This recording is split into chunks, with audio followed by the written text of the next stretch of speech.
still can't believe the IS incident was Gregory's last case, or that it's been 18 long years since.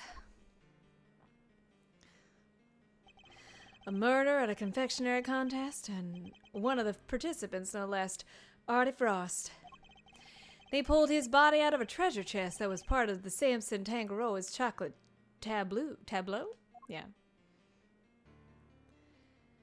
He'd been hit in the head with a large rock salt lamp and subsequently bled to death. We found the lamp hidden inside the candy castle delicious scone had made for the contest. But then, before anyone had a chance to investigate Mr. Frost's own room, all of his icy creations had melted clean away. Dun dun dun! 18 years ago.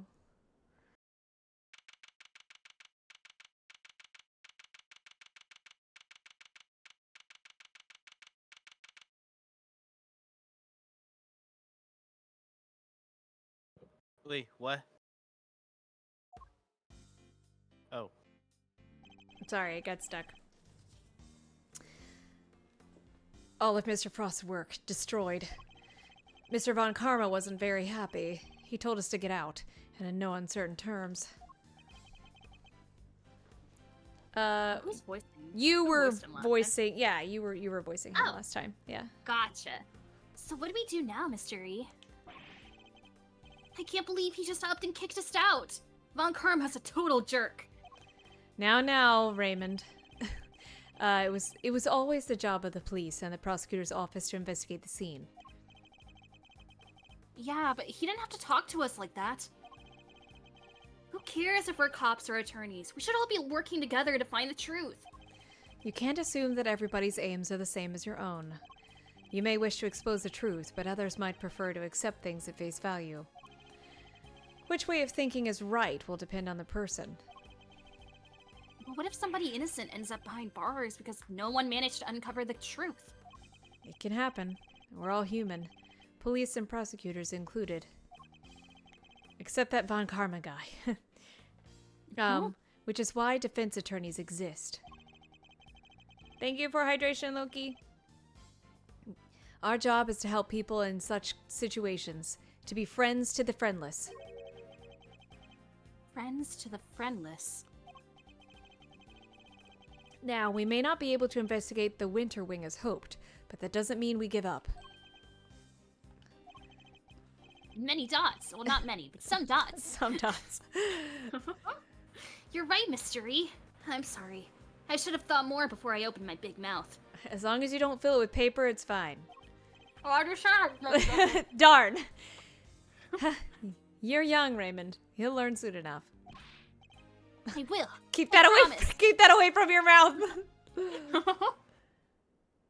Alright, once again, I will be right back. No worries. Okie doke. Mr. Edgeworth, Mr. Fender, you look like you could use a little pick-me-up. I'm afraid this is all I have, but please, by all means. Whoa, you're the best, Miss Bound. The best. The best! Like from 18 years. Little, Yeah. He wasn't alive. He He's probably wasn't even alive. He's maybe like a year old. yeah. I think he might be 17 in current time, so I Yeah. don't even think he's alive. But in like the future, he like he sneezes. It's like, where did that come from? Thank you. A little sugar boost might actually help, although these are a little too sweet for my liking. And a little uniquely shaped. They're squares, Gregory. I'm sorry if they're not to your taste. No way, they're great. Just like paper. So sweet. You were supposed to take the wrapper off, Raymond. I know, that's unkind. She gave this to me. You're very kind. You're supposed to eat the paper, Mr. Edgeworth. I think Raymond It's has the the rice right idea. paper. Imagine me, a mediocre confectioner. What? You mean you made these yourself? Yes, Samson loves chocolate, so I had to learn. Keeping him supplied with his favorite treats is just one of my many duties. Although he does spend most of the time coaching me on how to improve my technique. Mr. Tangaroa sure is a lucky guy. Getting to eat homemade sweets made by the one and only Judy Bound whenever he wants sounds amazing. I'm sorry, did you say something?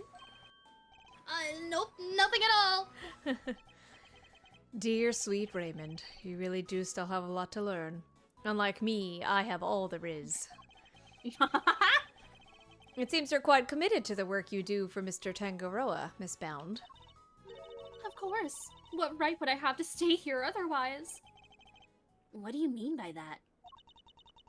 I was abandoned as a baby, and Mr. Tangaroa took me in. Some dots! That's right, some dots. One snowy Christmas Eve.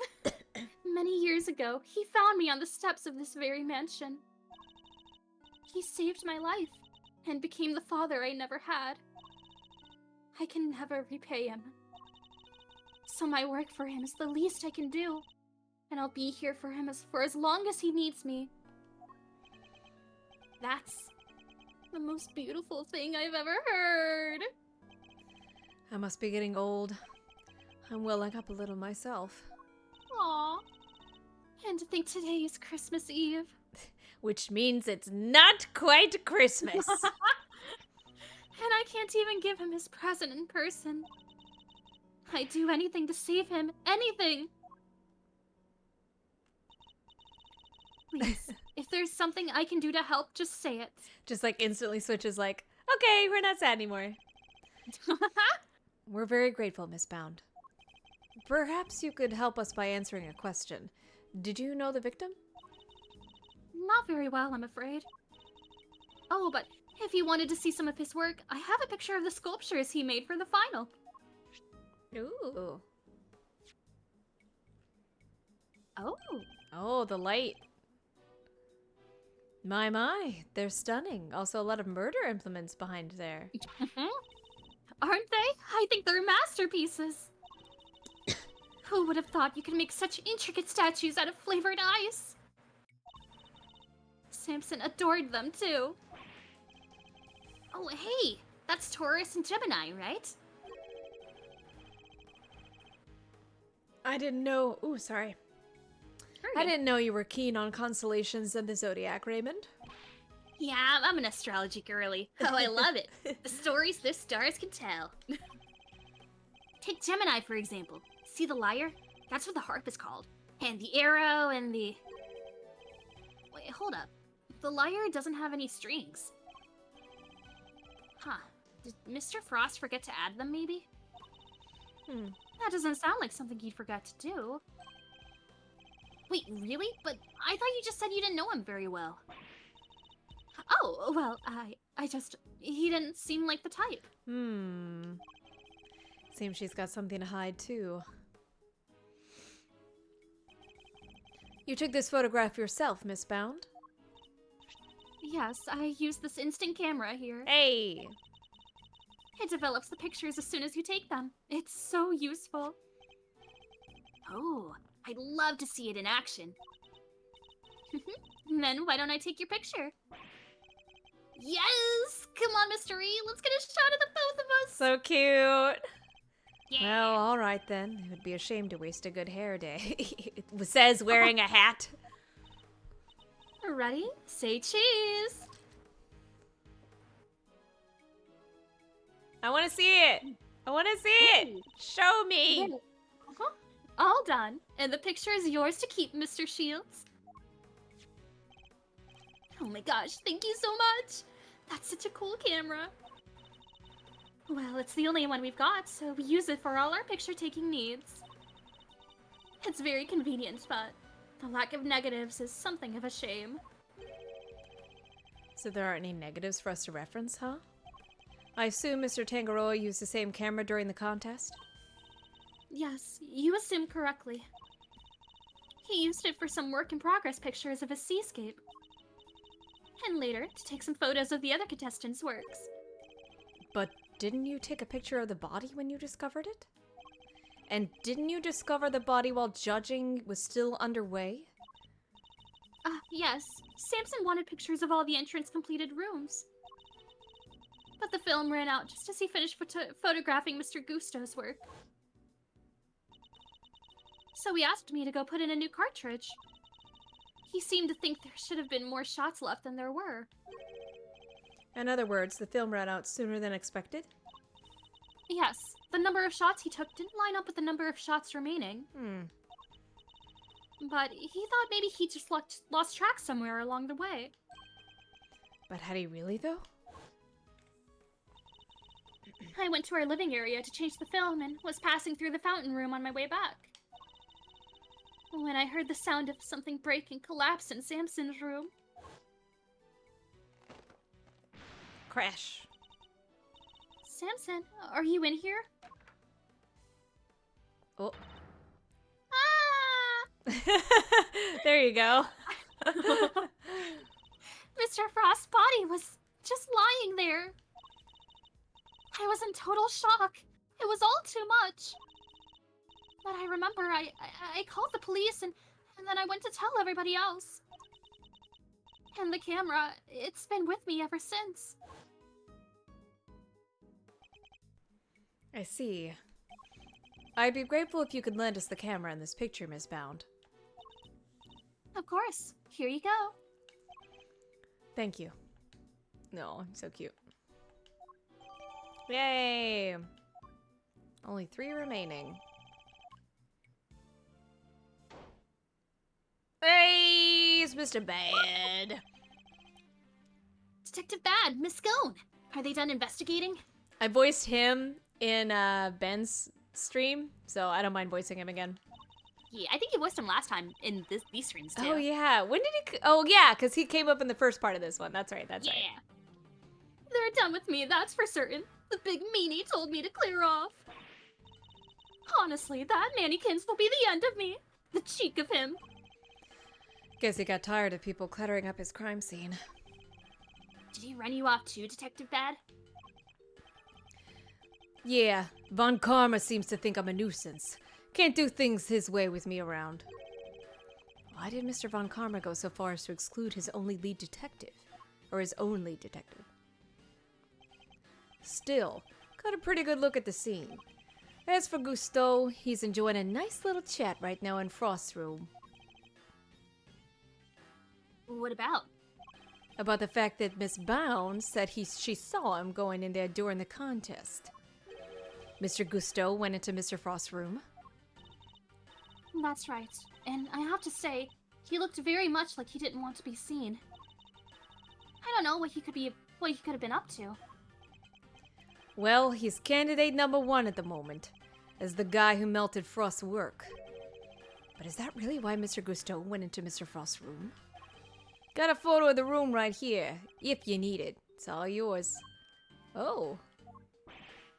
Wait, what? Why would you just give it to us? Do I gotta spell it out for you, kid?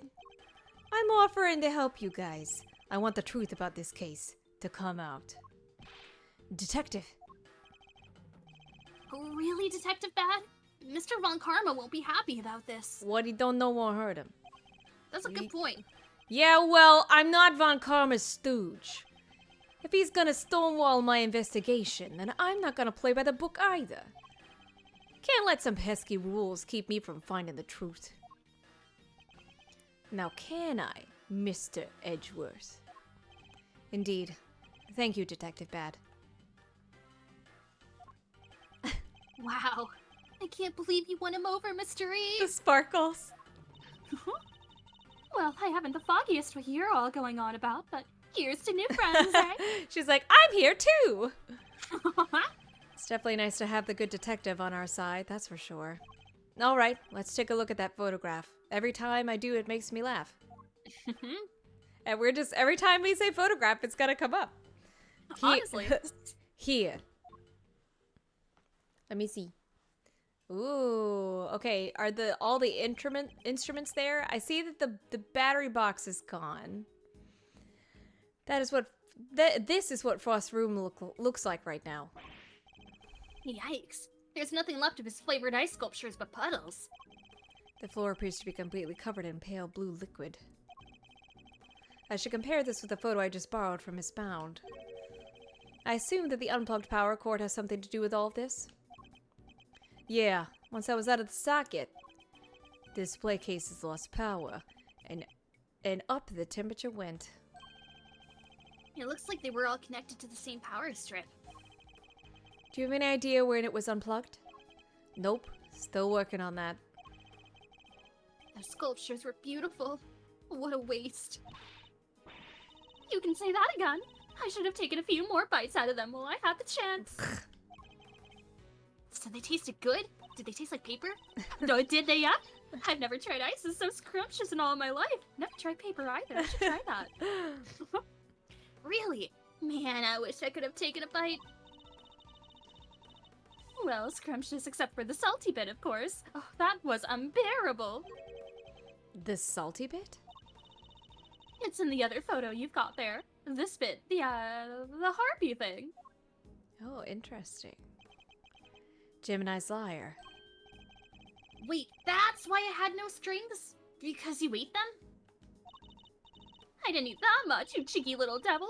I told you, it was all horrible and salty. Interesting.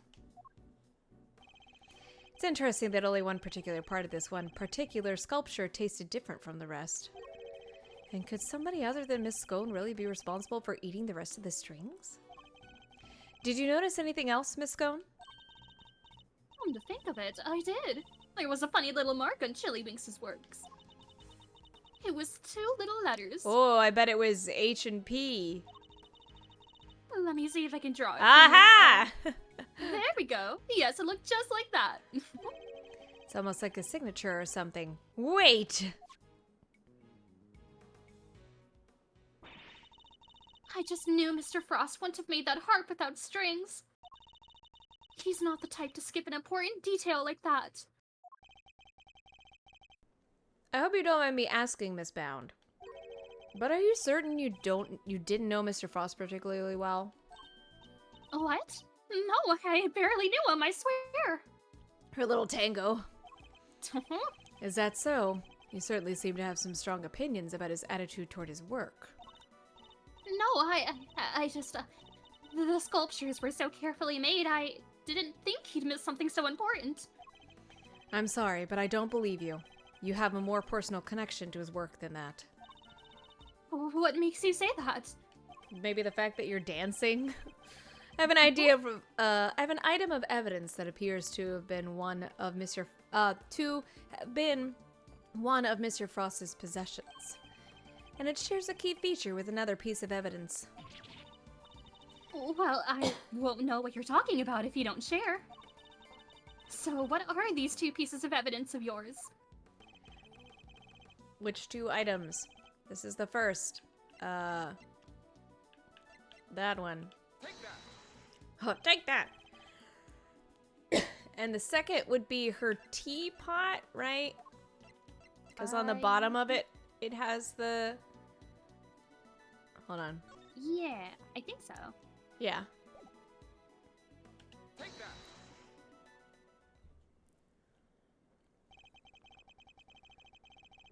Miss Scone found 2 letters carved into Mr. Frost's ice sculptures. I think they were a signature of sorts. After all, it's not unusual for an artist to initial their work.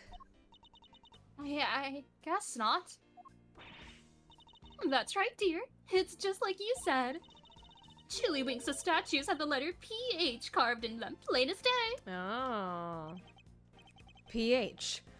Shouldn't it be AF? Like he was dead AF? You'd think so, but take a look at this. It's the seal we found at the crime scene.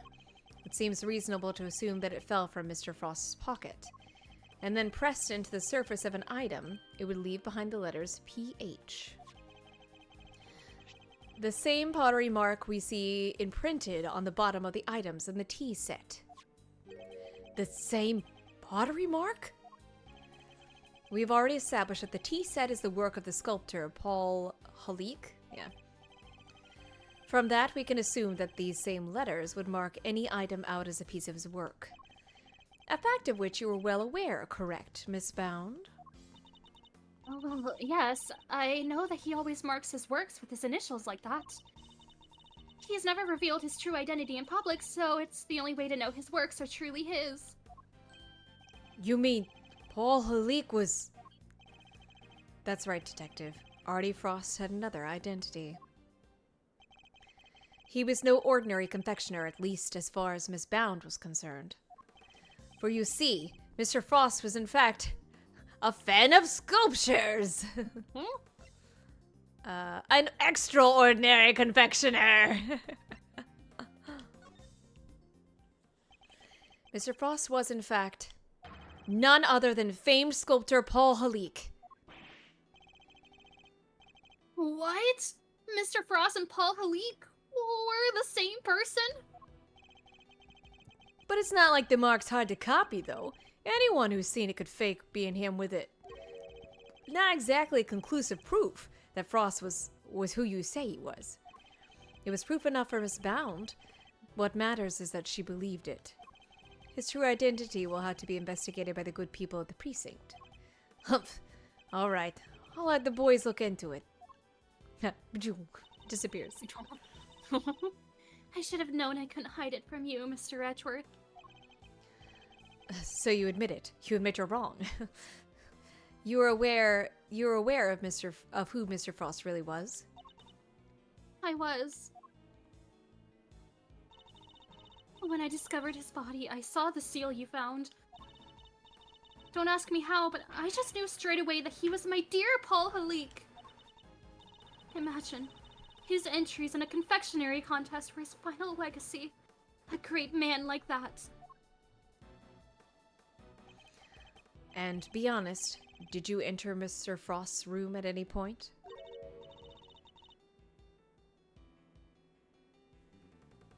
Okay, my internet dipped for a sec. Oh, no, you're good. What? Why are you asking me that? The photograph of Mr. Frost's room. I'd like to know when it was taken. I must have gotten it mixed up with the one Samson took during the judging. Objection. I'm afraid I find that rather hard to believe. You said yourself that the camera ran out of film during the judging, and that you've had the charge of the camera since before Mr. Tangaroa had the chance to visit Mr. Frost's room. That's how you were able to take the picture when you discovered Mr. Frost's body. I suppose so. This suggests that you took only 2 pictures with the new film, one of Mr. Frost's body and one of his room. But I have a piece of evidence that says otherwise. You do? Which piece of evidence contradicts the assumption?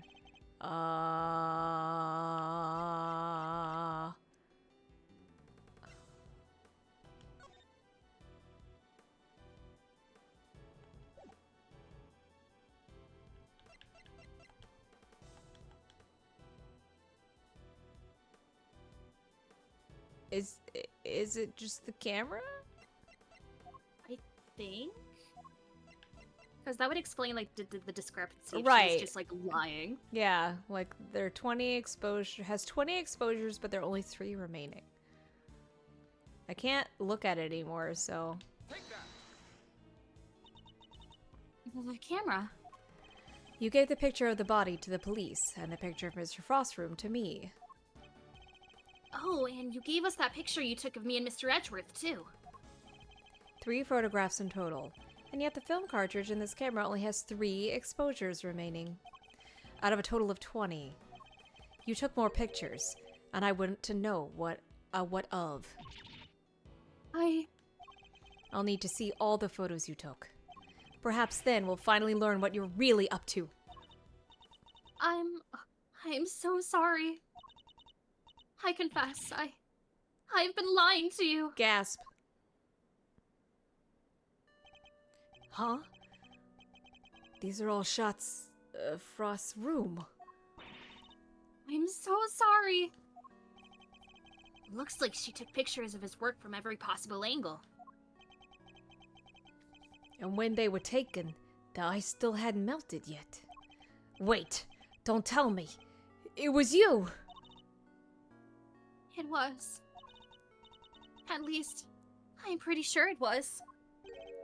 You are? Why?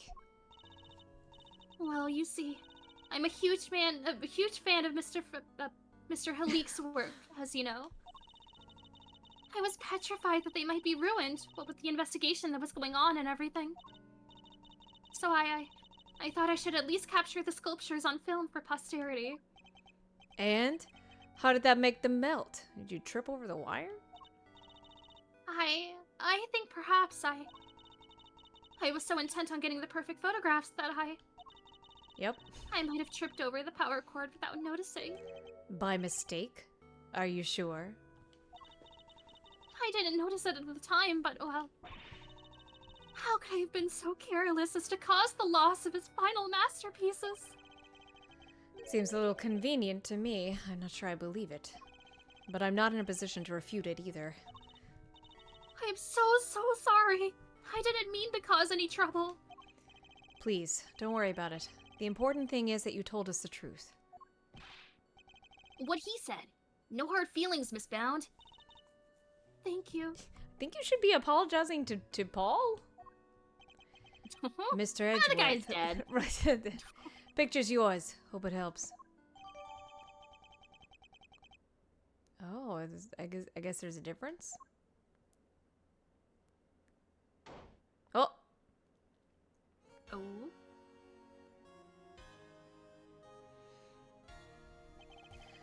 Are you infernal nuisances still here? You don't know when to give up. Linger for as long as you like. The answer is still the same. You are not part of this investigation. Whether we're part of it or not, we'll uncover the truth nonetheless. It seems you don't know when to shut up either, but I commend you on your stubbornness. Mr. Von Karma, I'm afraid I'm the one responsible for Mr. Frost's work melting. What? What is the meaning of this? I'm so sorry. And to you, Mr. Gusto. Humph, no concern of mine.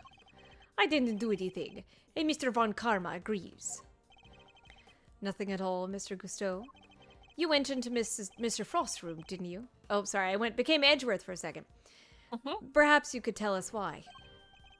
Sure, I was... Silence! You're not to give the attorney even the tiniest shred of information. Duty bound, you're coming with me. I have reason to believe that you are an accomplice of the accused, Samson Tangaroa. Exclamation point. No, I will be interrogating you personally, so you would better get your story in order. I understand. Wait, please. I'm not done questioning her myself. And you think I care because... That was a good comeback. Bad, Gusto, and you, Scone. I have questions for all of you, and I expect answers. Humph. Fine by me. I'm gonna make him Italian now. You could at least ask nicely, Mannykins. He's walking sideways. Gusto. He took literally everyone with him. Stares, not everyone. Indeed. Well, I suppose that means there's little point in us hanging around here either. Perhaps it's time we got going anyway. It is rather late. I hope the snow has let up. You're right. Home time. Guess my stomach's in agreement too. Don't eat the paper. You have candy. Don't. You have candy. Ha ha ha ha. All right, let's go grab a burger before my own stomach starts grumbling too. Sounds good to me. Aw, let's eat up and rest up. We'll need to be fighting fit for tomorrow. Except I'm dead. No, that's next year. Oh, true. We will indeed, and our first port of call will be with Mr. Tangaroa. Yay! Wow, that was fast too. Ba ba da ba ba ba. Okay. Are we going back at the booty booty booty booty booty booty? Nope, still in the past. Oh, still in the past. Oh, but are we seeing from like her perspective? Oh, visitor's room. Okay. Oh, there they are. Hey, found. Oh, Mr. Thunder. Mr. Edgeworth. Thunder, I'm so sorry, Mr. Shields. I'm so sorry. He's It like, slipped my that's mind." okay. She looks rather tired. She forgot your name. Has Mr. Von Karma finished interrogating you? Yes, though he really only seemed interested in how I melted those sculptures. Are you here to see Mr. Tangaroa too? Yes, I'm terribly worried about him. That's not Tangaroa. Uh-oh. Detective Bad? What are you doing back there? Oh, just happened to be here. I'll be heading back to the scene soon. Not sure how anyone just happens to be at a detention center, but okay. I'm a detective. I work with the police. Oh, his hair! Oh, right. Good morning. Oh no, poor baby. Mr. Tangaroa, what happened to you? Oh no, Samson, what did they do to you? They didn't seem to want to let me sleep. I had no idea interrogations could be so involved. Sorry if I seem distracted. I think I'm a little yawn tired. Oh What is God, this? it's delicious in here. Right.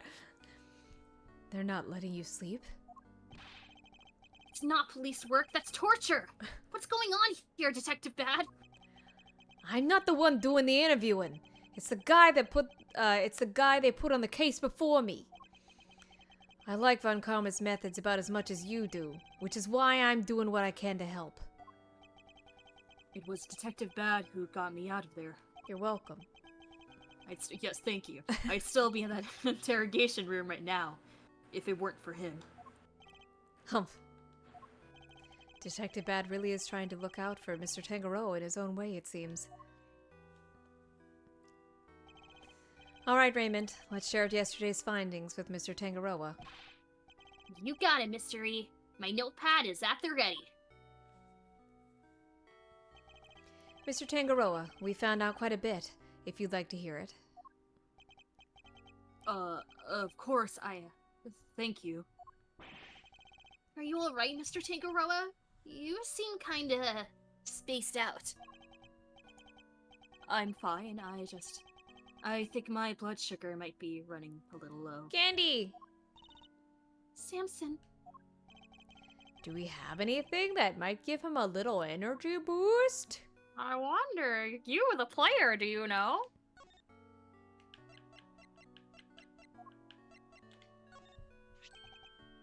Huh? Chocolates? For me? Oh, those are the chocolates I wish I could just give them to you, Mr. Tangaroa. But the rules here don't exactly allow me to do so. But it's fine, Bad's there. Oh, that's a shame, but, rules are rules, I suppose. There must be some way we can hand them to him. Hope Detective Bad is noting the meaningful looks in his direction. Let me take a look at them.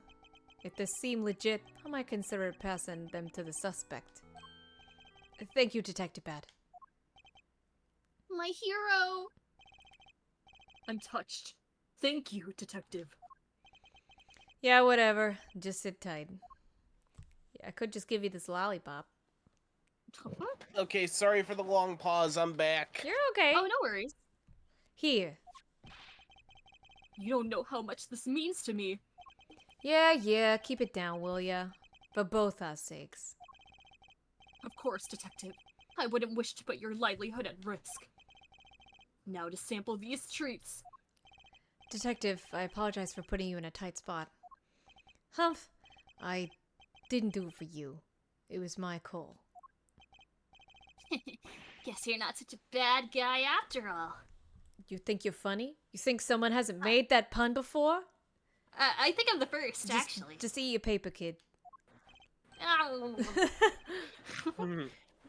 Oh, the sweetness. I feel like a man reborn. Were they your handiwork, Judy? Yes, how were they? was I gonna say? Oh. Feel the melt. Soft and smooth. Chocolate. That'll comfort you and soothe.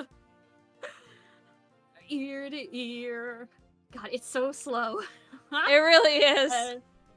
Head to toe. It's because it's following the the melody underneath. Yeah. The taste as it flows. Delicious. You could have just said that. They're not exactly beautiful, but they're sweet and oh so flavorful. Thank you, Judy. I'm so glad Oh, you like she's them. gonna sing too. Oh no, okay. Nope. I'm Oh, no. glad you're back to your old self. My apologies, friends. The food they serve here is just so flavorless. Between that and the lack of sleep, I was about ready to collapse from sheer despair. Wow. Is the food here really all that bad? Just the usual. French fries, ham sandwich, stuff like that. Not pleasant. Yes, and yet I couldn't taste a thing. Oh, question mark. COVID. I'm kidding. Anyway, I'm heading back. I'm heading back to the scene. Hold on, I'm getting into character. Sorry, I'm snacking. Wait, what are you snacking on? Nutrigrain bar. Nice. Haven't had Nutri-Grain in years. That's good. Before Brings me you back go, to high school. detective. Before you go, detective, did you have any new information to share? Oh yeah, you were right about the victim's identity. Frost worked as a sculptor in France, where he was known as Paul Halik. Artie Frost was Paul Halik? I never would have imagined. Poor Mr. Halik. So the famous French sculptor was No. a Frenchman after all, huh? And he's eating the paper. This all would certainly explain why Mr. Halik was such a recluse and refused to show his face in public, but it doesn't explain why you're eating your paper. God forbid I enjoy the taste. He's like, God forbid a boy have hobbies. He was busy working on his greatest masterpiece, apparently. Bunch of Zodiac statues. Guess he'll never finish them now. He never finished his greatest masterpiece? Nah, seems like he was making statues for each season. But he never got around to the winter constellations. The winter constellations? You mean Taurus and Gemini? So the two he made out of ice would have completed the set. Yeah. And now they're nothing but puddles. What a bummer. What a bummer. How a bummer. I'm so sorry. Oh, no, Miss Found. I wasn't blaming you. Even if it was your fault. One last thing. Seems he had himself a bit of a spending habit when it came to his work. Every statue cost him millions to make. You know, ice is expensive these days. Which means he was always strapped for cash. We're checking to see if there's any chance someone called in a debt. I guess not even famous artists are safe from money problems. Do you have You any think? do you have any idea why you entered the confectionery contest? None. Guy didn't even tell his family. I see. Alright, I really gotta get going. I'll go fetch another guard, but I can't be hanging around here any longer. Understood, detective. We'll see you again shortly. I guess I should have, like, talked to him before giving him the chocolate. But it would have just been him being like, I can't think. So, I think Yeah. so, yeah. Oh, he's a good man. He certainly is, even though his name is bad. And an uncompromising one. Somebody who can be trusted to stand up for what he believes in. And to scare the pants off of anybody new he meets. Now, you were going to tell me about what you learned yesterday? Of course. Allow me to give you a full report.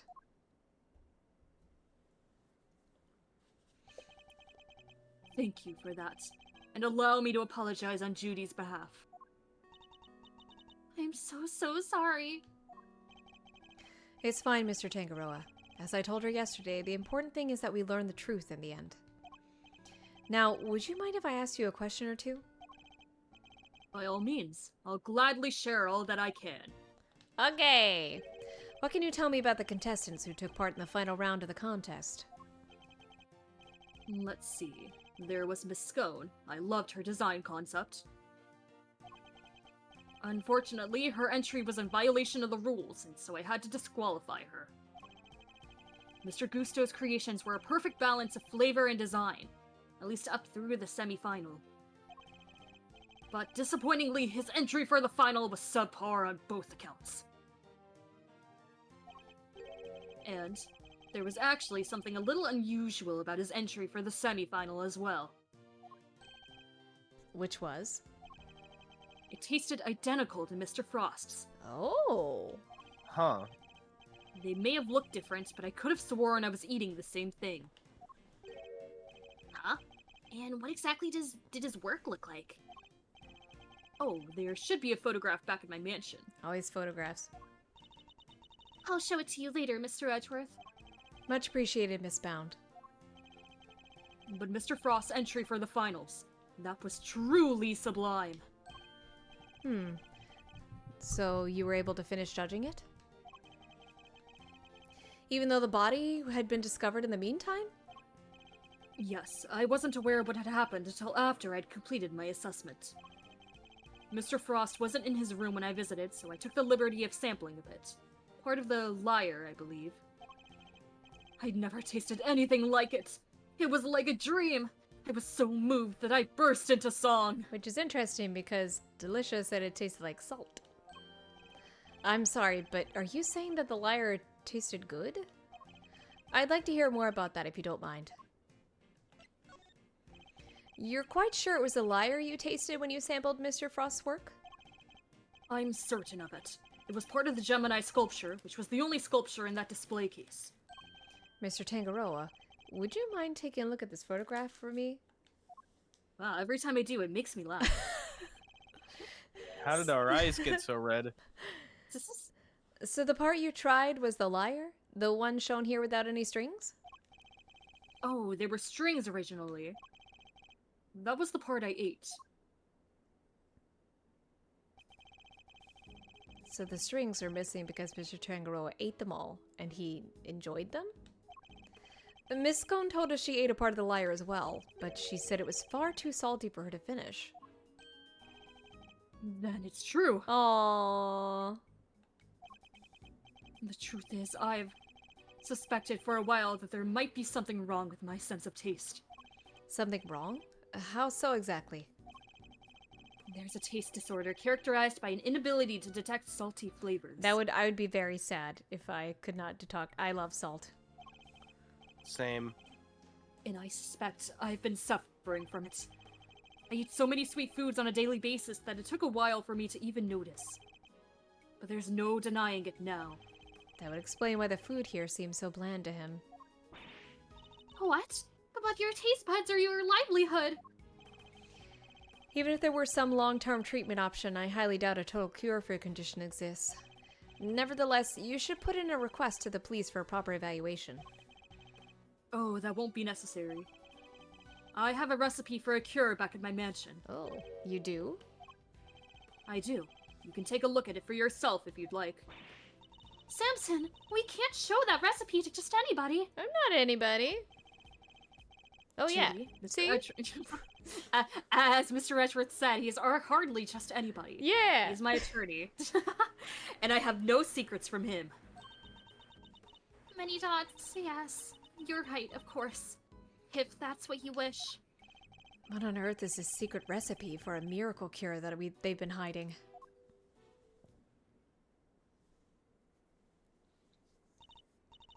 Well, I suppose I should be getting back. Alright, we'll be right behind you. Judy, Yes, Samson?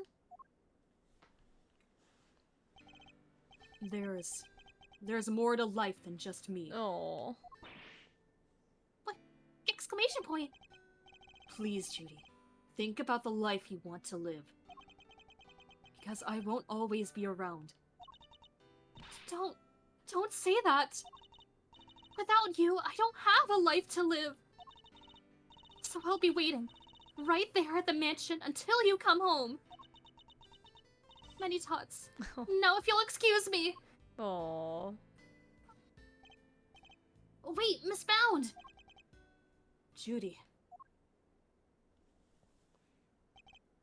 Whoa, she seemed really upset. I thought I saw tears in her eyes. Why'd you even say all that to her? Because I worry about her. She can't keep putting my needs ahead of her own. What do you mean? The Halik collection, the candy making. It's all because she thinks these things will make me happy. Exclamation point. She never thinks about what she wants, what she needs. I just want her to be her own person, and to choose her own destiny. The last thing I want is for her to miss out on all that life has to offer because of me. I guess that makes sense. He really does see her as his own child. What parent wouldn't want their child to walk their own path? Like my son! And what parent wouldn't do everything they could to protect them? Like I did Like with me. my son, yeah. I know exactly how he feels in this moment. I think I've asked of you everything I can for now, Mr. Tangaroa. We should be getting back to the scene of the crime. Oh, you're leaving? I see. I suppose I'll be going back to the interrogation room for another session. Yes. We'll have to do something about that. You'll speak to the police for me? That too. But I'll be putting something else in place as well. An ace up our sleeves so when the time comes... When the crime? When the crime comes! I look forward to learning more. I'm counting on you, Mr. Edgeworth. We'll be back to brief you, Mr. Tangaroa, every day. And Judy, too. Thank you, Raymond. I'll look forward to it. Mr. Tangaroa, your interrogator will do everything in his power to extract a confession from you. I hate to see an innocent man suffer like this. But please, you have to do everything you can to hold out. If you can't, Mr. Von Karma will use that confession against you for as long as this case lasts. And it will make it that much harder for me to save you. I understand. And I'll try. I won't give up until you're out of there, Mr. Tangaroa. You have my word on that. Yeah, go Edgeworth. Whoa. Mr. Edgeworth is my father. Look at that guy. He's gonna fall into the fountain. Oh, it's Christmas. It is Christmas. Do they actually celebrate Christmas in this universe? They do. Oh my god, yes. Detective Bad, thank you again for what you did earlier. Yeah, thanks a ton. Aw, he's never low bow I too. know. Humph, what are you talking about? Huh. There's no need to be shy about it. Many dots. Never mind that now. I'm guessing you two are back here looking to investigate some more. We are indeed. We'll need something solid if we're going to save Mr. Tangaroa. Well, I hate to break it to you, but apart from this room, the whole place is on lockdown. What? But we need to see those other rooms. This is Mr. Von Karma's doing, I presume. Who else? Haven't seen the autopsy report yet either. Why am I pausing? This seems a little weird. Guy's probably got a hand in that too. I don't expect to speak with anybody, except as cops and Miss Bound. Everybody else is gone. I doubt Von Karma will be handing out phone numbers. Is this all just a game to him? Why does he have to go so far? So what's your plan of action, Detective? Same as before. Do what I can to help you uncover the truth. Like I promised. You have my gratitude. He's so kind now. Yeah. Just you wait, Mr. Von Karma. We're gonna beat you and your bag of dirty tricks. What did I tell you about stress eating? Ah. Detective, may we conduct a brief investigation of the area? Sure, But like I said, everywhere else is off bounds. You probably won't be seeing those rooms again. That's fine. As long as there's at least some way of continuing our investigation, we'll make do. Yay! Okay. I'm gonna look at the sign. Boink. The sign shows how artist's work is displayed on which room. From left to right, Mr. Tangaroa, Mr. Cousteau, Miss Scone, and Mr. Frost. Incidentally, the sign is also made from candy. What are they going to do with all this candy? Was someone going to eat it when the contest was over? Oh, there's policemen in each of the doors. They look identical to each other. This is quite the trophy. Awarded to Tangaroa. First place International Confectioners Association Annual Spectacular. That's a mouthful. It's made of candy. Guess it wasn't meant to last forever. Makes sense. Prizes, fame, none of it lasts forever, right? I doubt it's anything quite that deep. I don't know if there's... Oh. Maybe the lyre? There's a lyre here, and some maracas designed to look like ice cream cones. You're so well made, it's hard to tell what's candy and what's not just by looking. I'd reach out and touch them, but then I'd be disturbing the crime scene. Hands off! I'm already checked them out. They're real. Check them out how exactly? Did you manhandle vital evidence, detective? I didn't touch them. Not with my hands, at least. Did he? Never mind. I don't want to picture it. Oh, look, the drums are cake! That's so cute! It's so cool! There's a drum set here decorated to look as if they're made out of cakes. You must play it in Bacon Bop. Detective, about these drums. We already checked them. There's nothing inside any of them. I tasted them. And no sign of anything having been put inside or taken out either. They're not relevant to the case. They're mine, see? I'm gonna eat them afterwards. You already done your homework, I see. Oh, that's a cute, little sprite. Heh, I may like lollipops a little too much, but I'm no sucker. Alright, we're gonna talk to this guy. I would love to have a drum set like this in real life. Yeah, it's cute. These statues on the fountain depict cherubs enjoying some chocolate fondue.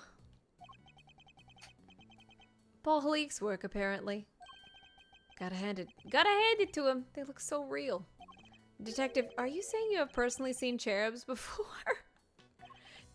Attorneys, always poking holes in people's words. What if I have? What, did I say something wrong? Excuse me, may I ask what you're investigating? Tina, go. Oh, sir, I'm analyzing the fountain water to see what might be in it, sir. And what did you find? Chocolate and what looks like the kind of flavorings and colorings used in frozen desserts, sir. I don't know why I'm stammering. The composition of the chocolate seems to be the same as that of Mr. Tangaroa's work. And the flavorings and colorings match the profile of those used in Mr. Frost's ice sculptures. Oh. Those little rivers flow from all four artists' rooms right here to this fountain?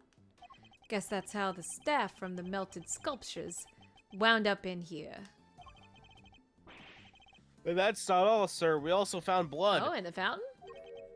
What? Why is there blood in the water? Think back to our investigation of the murder scene, Detective. Take another look at the scene in front of us, Detective. A very conspicuous pool of... Oh, that's... He said that. Yeah.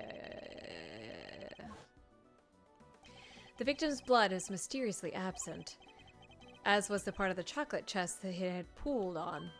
Exclamation point. I believe the blood probably belonged to... I would assume? Humph. The victim, huh? I'll let that guy compare it with the blood on the murder weapon. He pauses a lot. Probably because he doesn't want to say a whole lot. Oh. What was that? What was that sound? I guess it was like a transaction completed type of sound.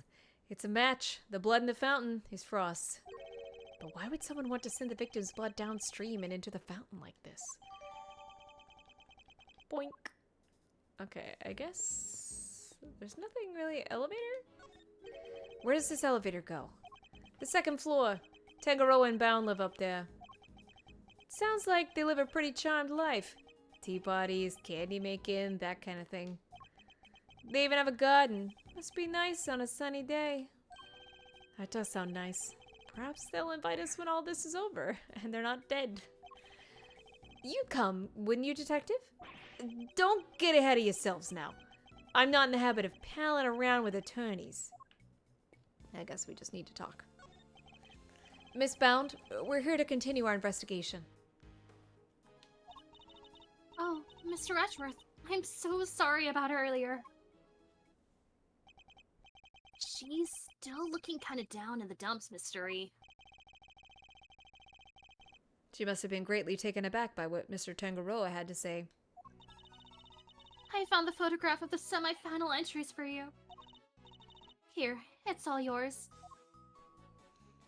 Ooh! Oh my god. I love that unicorn! Yeah! Dude, I love the phoenix. Yeah! Is that a phoenix? It is, yeah. Yeah. Wow, Miss Scone sure knows how to make a cute cake. I guess there are the other two. Yes. Samson loved her design for that one. And he loved the designs and flavors of Mr. Gusto and Mr. Frost's entries too. Only problem was, as Samson mentioned earlier, they tasted exactly the same.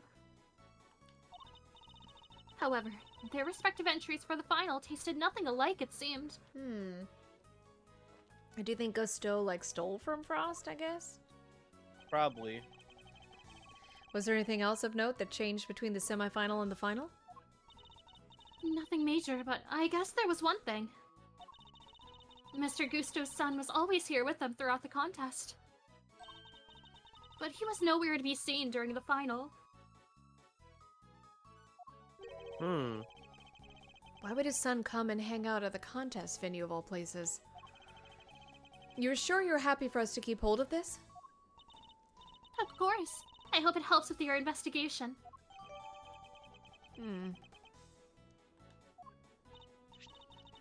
Oh, and I also have the book containing the recipe for the cure Samson mentioned.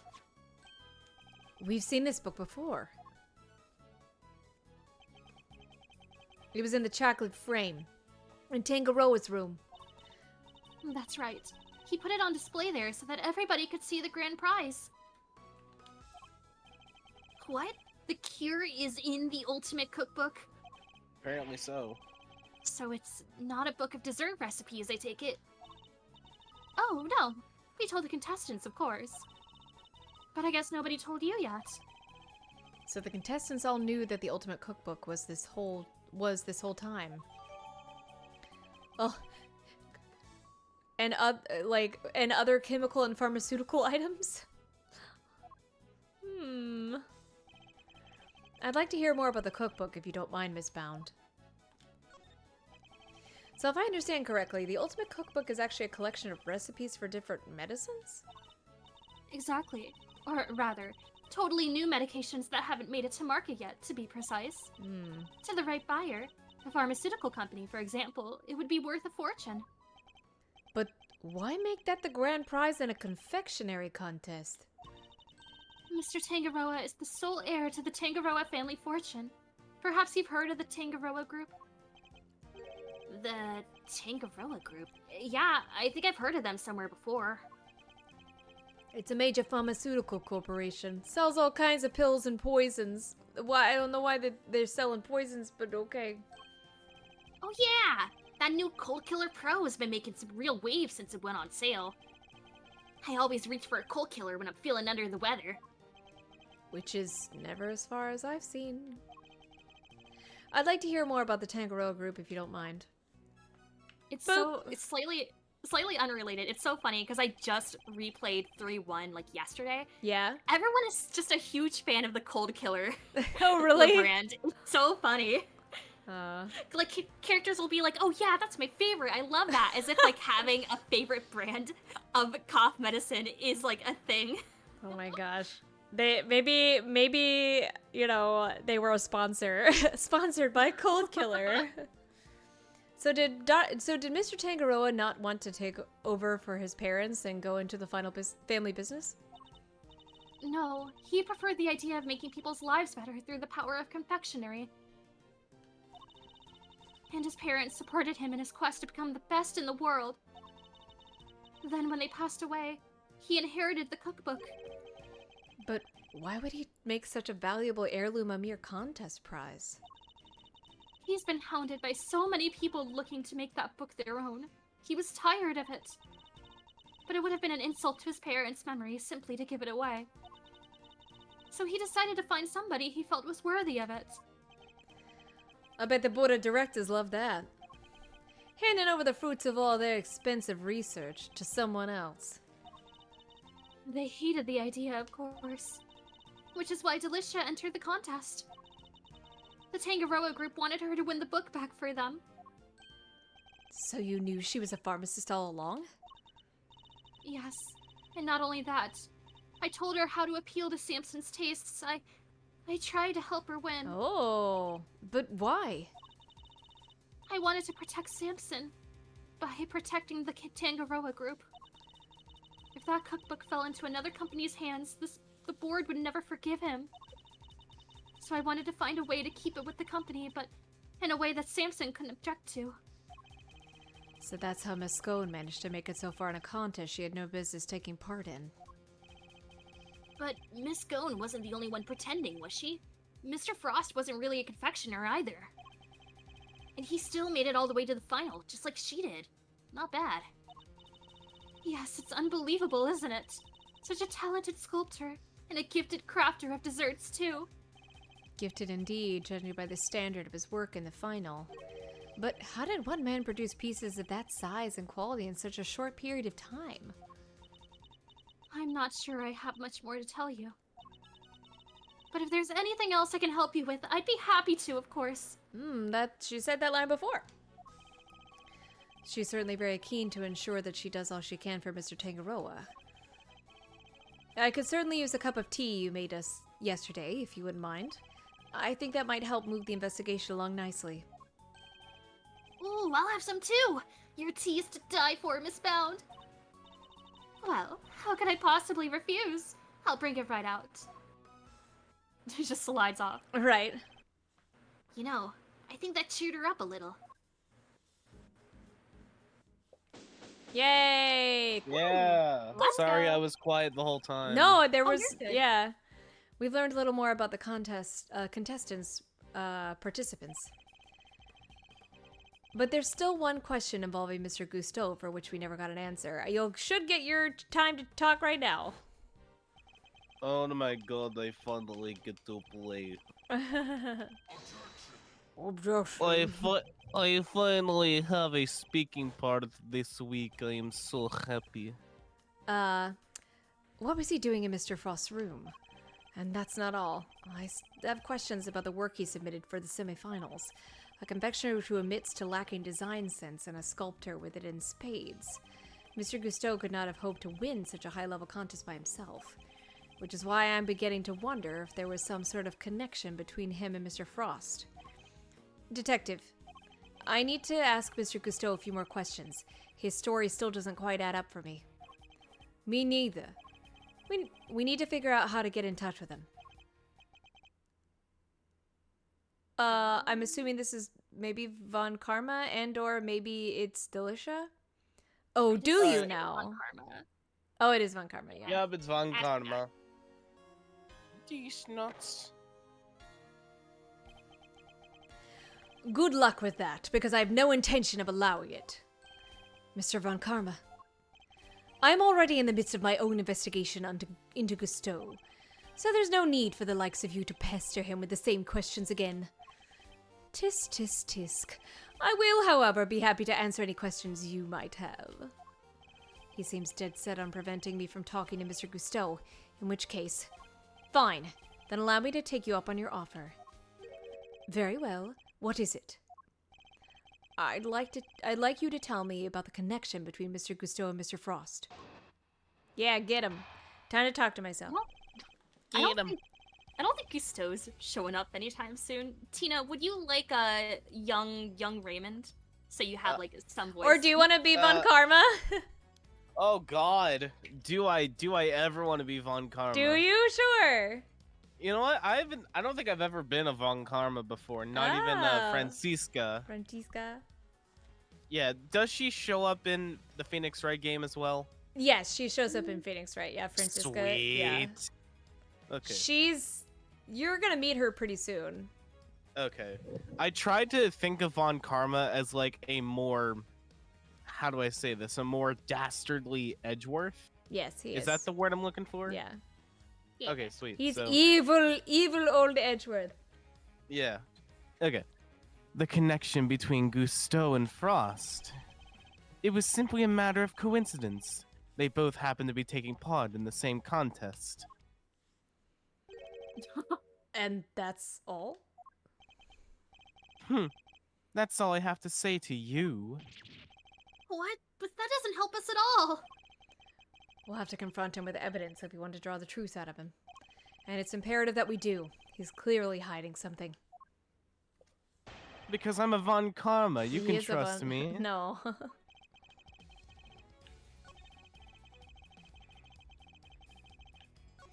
Oh, okay, that's right. It was just the two. Yeah. I'm gonna present the picture, I guess, at...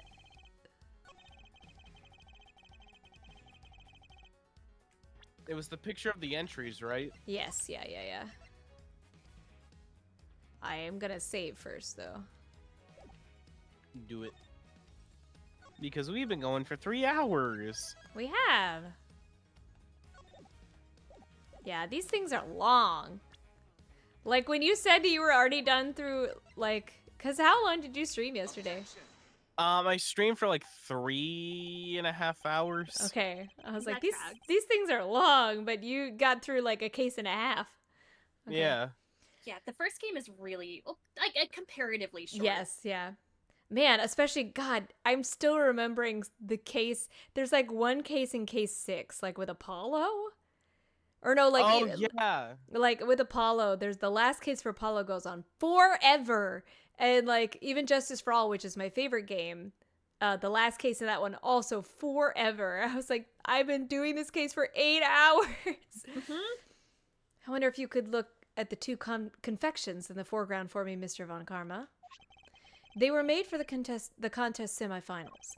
Both are quite exquisitely crafted, wouldn't you agree? Get to the point. As the nameplate suggests, they were Mr. Gusteau and Mr. Frost's entries. Mr. Gusteau told us that the confectionery design was far from his strong suit. And yet, his work in the picture is just as good as Mr. Frost's. Exactly as good, in fact. We learned from another witness that their two entries also tasted exactly the same. What are you suggesting? What am I suggesting? I'm suggesting that they were helping one another out. Let's take a closer look, shall we? That unicorn is so pretty. Well, at Yeah. first glance, the two may appear to be superficially different. It soon becomes apparent that there are significant similarities in how they were put together.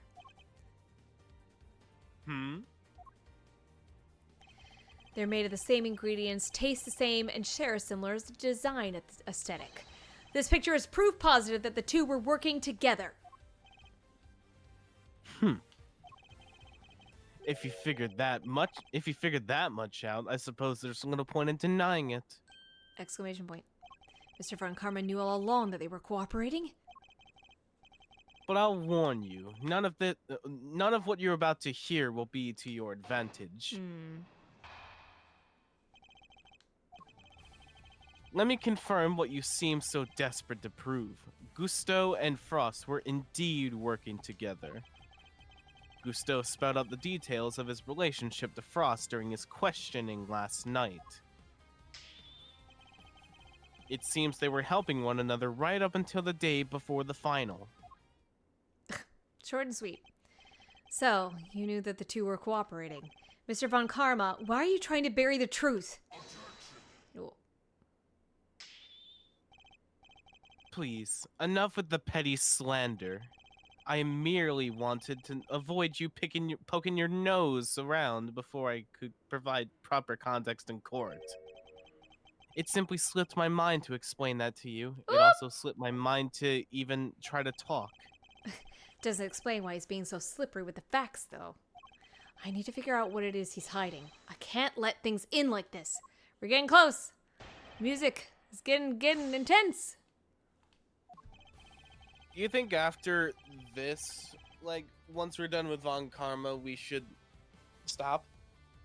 I kind of want to get to the next, like, to be continued, so I was thinking stopping at 5. That's fine. Yeah. But if you need to And head we out... We're pretty Oh, close no, to no, the no, no, no, conclusion. not yet. I got plenty of time. Oh, okay. I was like, if you need to head out for yours, that is completely fine. But I was trying to, like, I wanted to just go as long as I could. You're okay. But if either of you need to head out at any point, that's fine. Okay.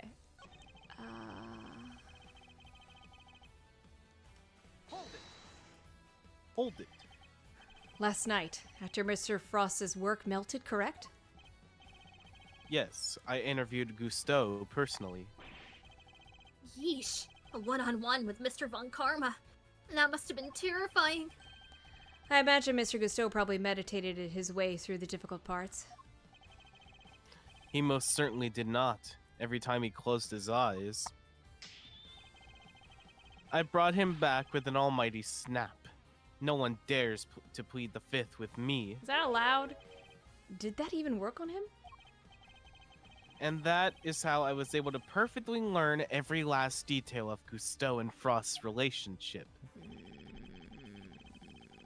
Up into the day before the final. But why were they cooperating? Gusteau's sense of design was subpar, and Frost was an amateur confectioner at best. Neither of them stood a chance at making it through the contest alone. So what was their end game? Why cooperate only until the day before the finals? Gusteau claims to have ended the scheme. Allegedly, he wanted to win the final on his own merits. His one and only goal really was to be crowned the world's best confectioner, and his pride would not allow him to do so with the help of another. Cheaters can only ever win hollow victories, I guess. I was under the impression that their collaboration had only lasted through the semifinals, but I'm starting to think it might have lasted up through the final itself. Mr. Von Karma, I'd like to ask you some more about how long they worked together for, if you don't mind. If you must.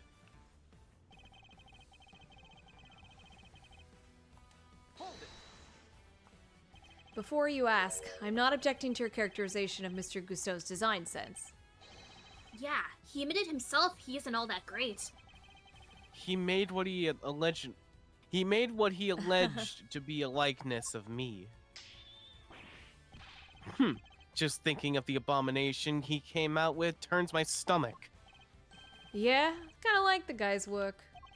I love the lollipop. An mix. artistically Yeah. rich amateur and an artistically impoverished professional. In a way, it was inevitable that they would wind up working together. Up to the day before I then decided to compete their own merits.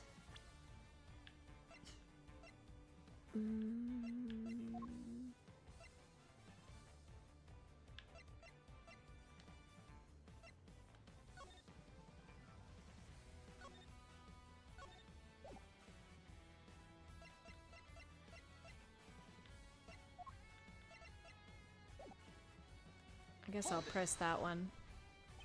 You really believe that they were cooperating until the day before the finals and then just simply stopped? That seems a little strange to me, wouldn't you agree? Objection. I have told you the truth. Whether you find it strange or not is none of my concern. He was concerned enough to try and hide it from me only a few minutes ago, though. Which means there must be a reason for that. Based on Mr. Tangaroa's assessment, it sounded as if Mr. Frost's entry for the final was a clear winner. Which means he must have still been working with Mr. Gusteau, right? That's precisely what I was thinking. I must have some evidence that proves that they were cooperating right up through the finals. Was it because of the salt? Is it the liar? Must have been.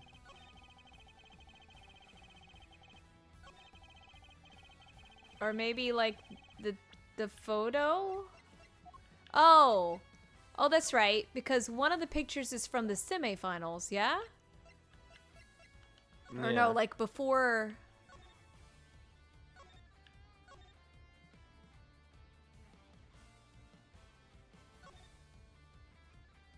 Sorry, this music is bumping. Oh, yeah, it is. Yeah. I love this music. Maybe that one? Except for the liar, which was salty? The statement? Objection. Yeah, okay. Yep. Look at him tightening his A just tie. tie. They weren't working together during the finals? I find that a little hard to believe. Many dots. Miss Scone is on record as having described Mr. Frost's creations as scrumptious. And while he was certainly skilled, I doubt he could have become a world-class confectioner overnight. Seems far more likely to me that he and Mr. Gusteau were still cooperating during the finals.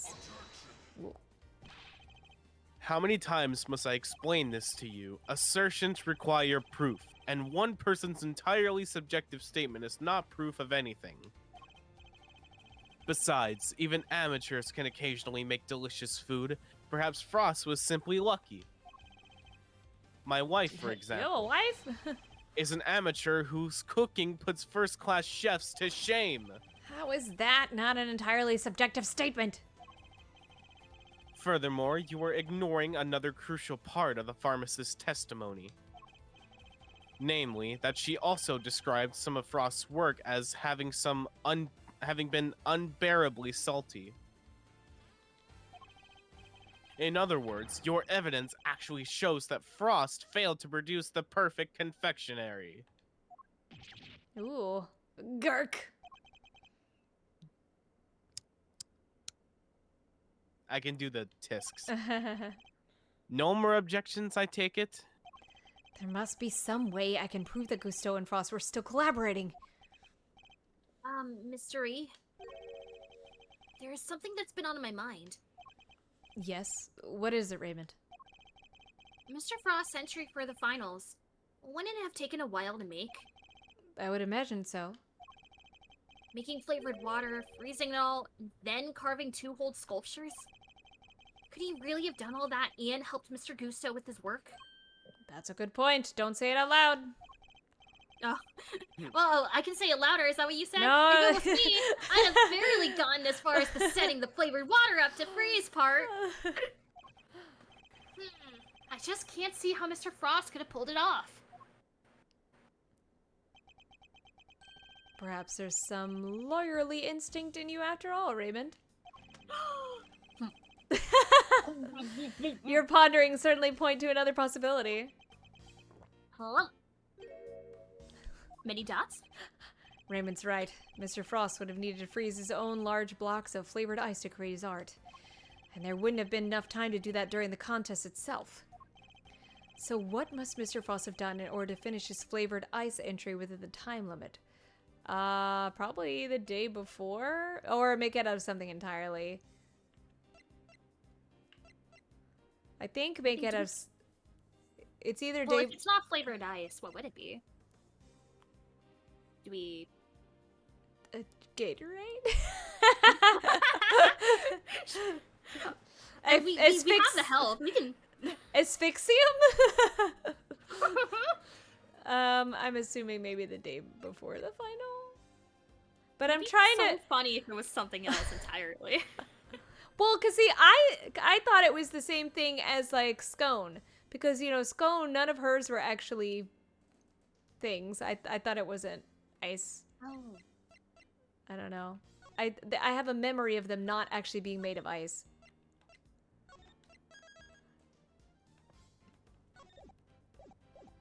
But perhaps I am wrong. We'll see. Yeah, I'm just oh, kind okay. of guessing, so... He must have made the flavor ice the day before. Then all he would have had to do is sculpt it. What are you muttering about now? Oh, I'm sorry. I just realized something, that's all. I realized that you're correct. What? Mystery? I hope you know what you're doing. Oh? Accepting defeat at last, are we? Huh. The only thing I'm accepting is that perhaps one of the things you said was true. They were helping one another right up until the day before the final. Just as you said, the day before the final really did mark the end of their collaboration. Many dots. Here we go.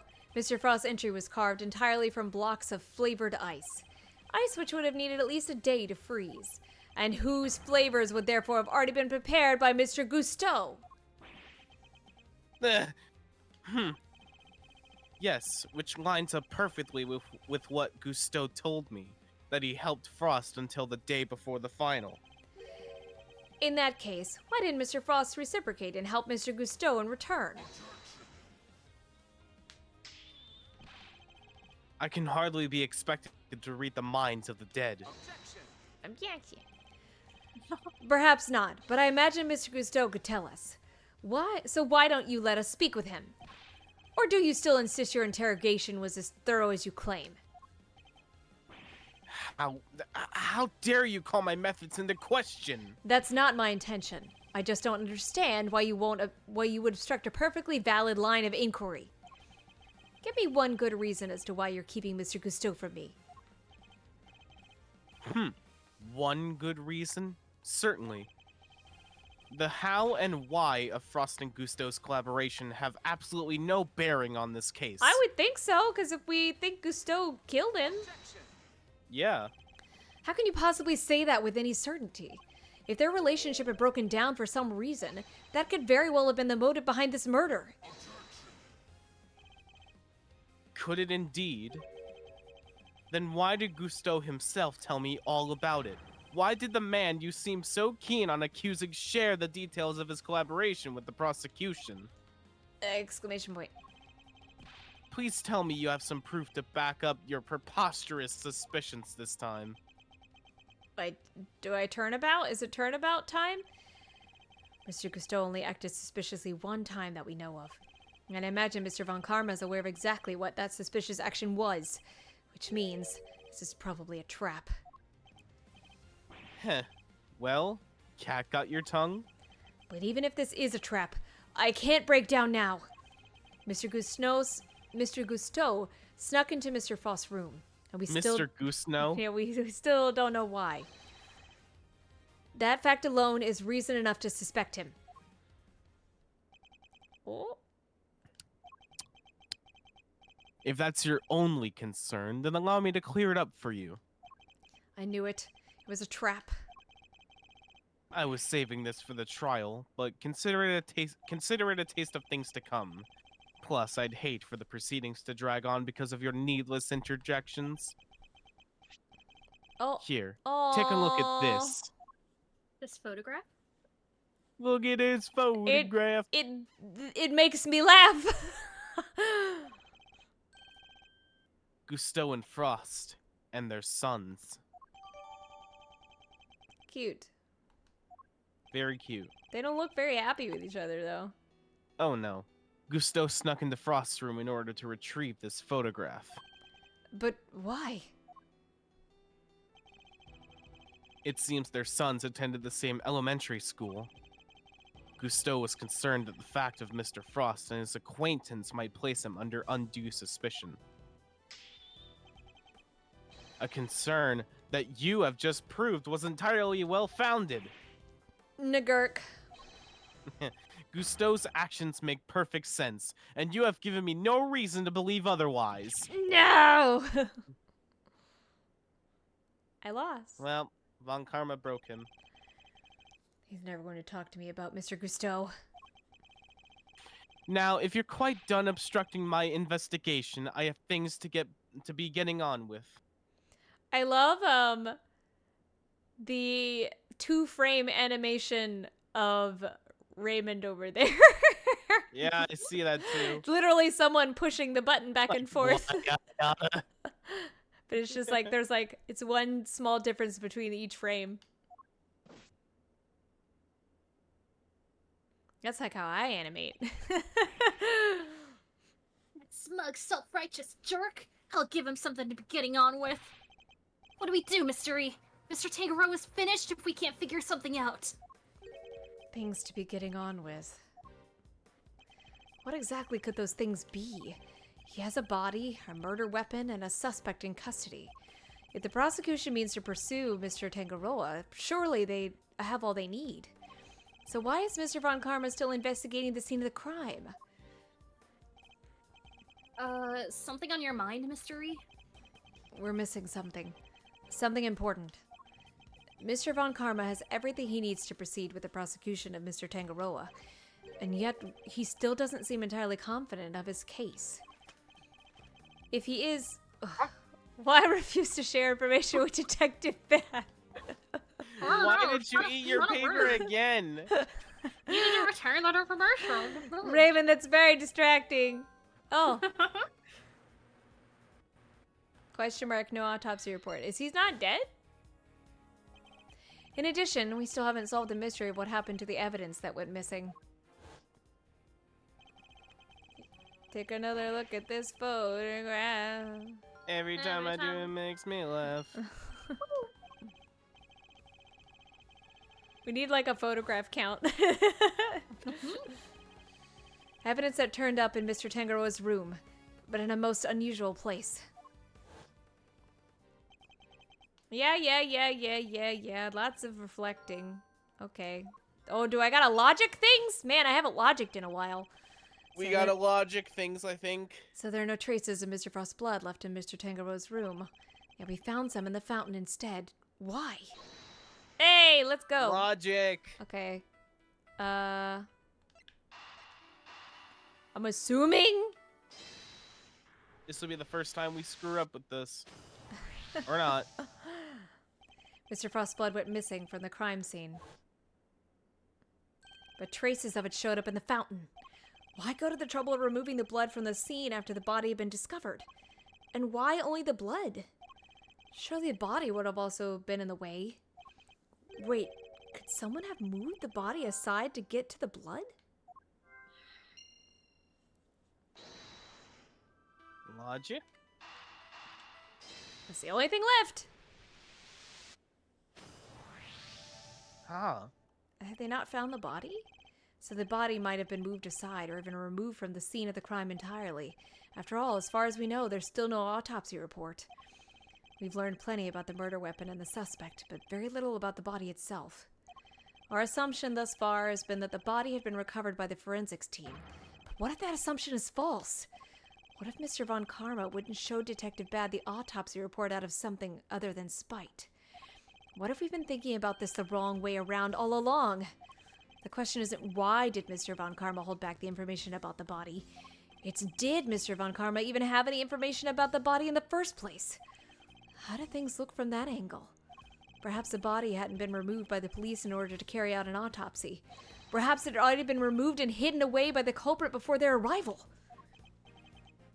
Mr. E. Sorry, I was in my mind palace.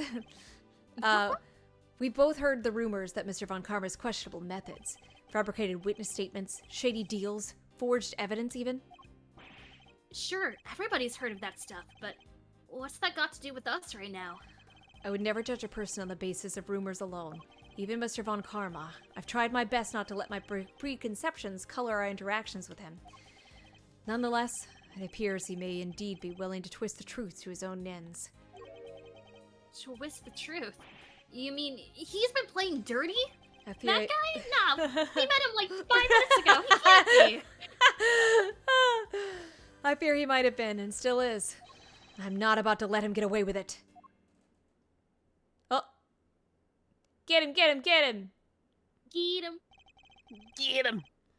I'm returning to the prosecutor's office. Don't breathe a word about anything to that infernal attorney. Yes, sir! Ooh, get him! Get him, Gregory. Yes? What is it now? I have a few questions, Mr. Von Karma, about a certain fact you've been keeping from us. Really? You mean to call the methods of an officially sanctioned investigation into question yet again? I'm warning you, if you obstruct the police in their work any further, there will be consequences. Objection. It's not the police I have an issue with, Mr. Von Karma. It's you. What? Isn't it on the prosecution to work out who the real culprit of the crime is? What foolishness is this? I have no intention of debating what the prosecution's role is or is not with the likes of you. But let me make one thing clear. My job is to identify suspects and ensure that every last one of them is convicted at all costs. Believe me when I say I leave absolutely no room for doubt when I present my perfect, unassailable Yeah. cases. Sorry, I don't No, know that's a certain hard words. word, yeah. And how far would you go for your perfect cases? Would you create facts out of whole cloths, perhaps? Ha! And I thought you had outdone yourself already.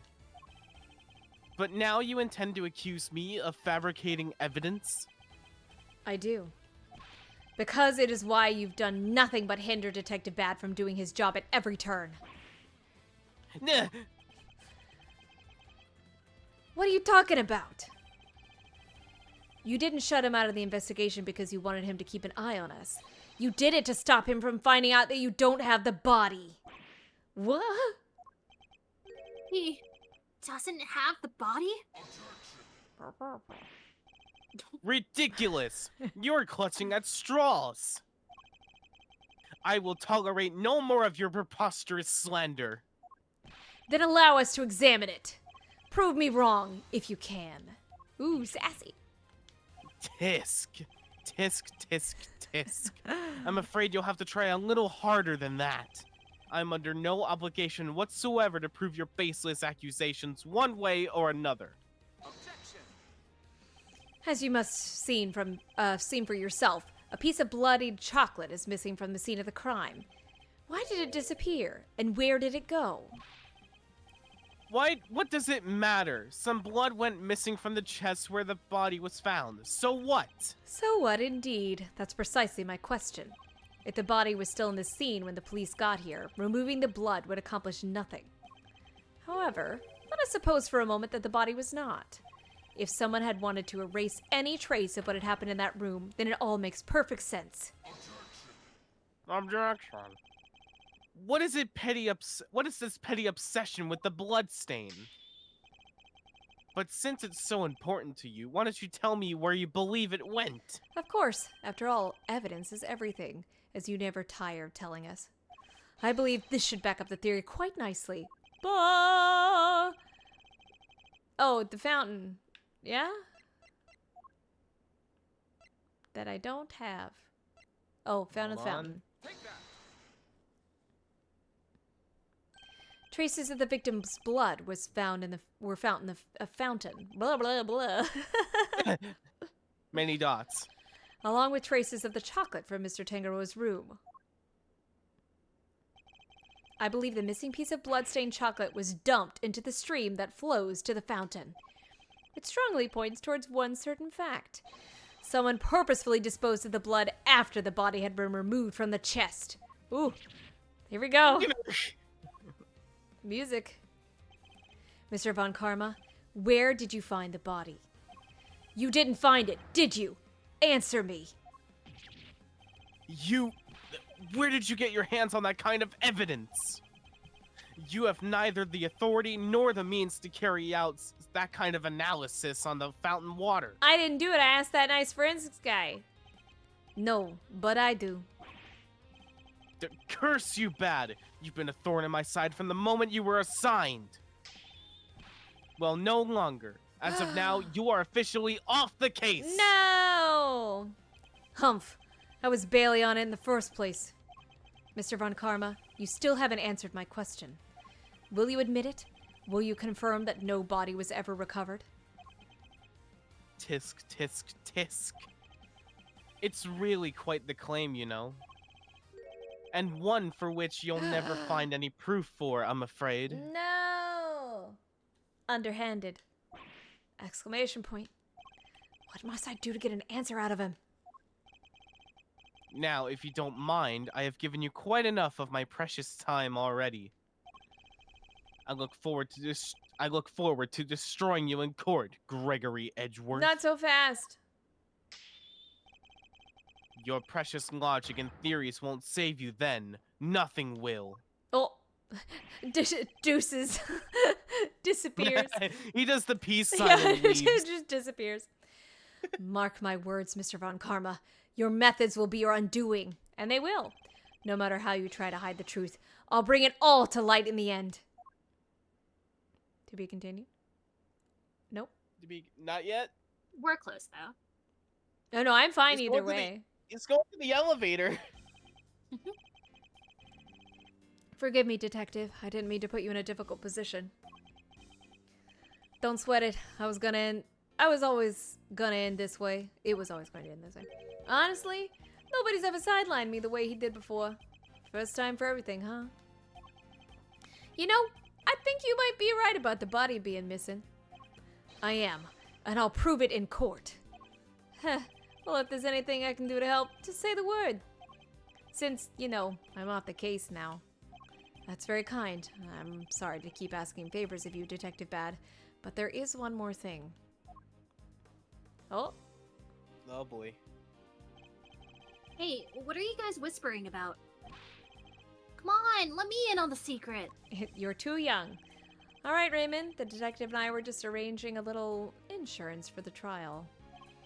I think we have enough to see Mr. Tangaroa acquitted, but I'd prefer to have an ace in the hole, just in case. And what is it?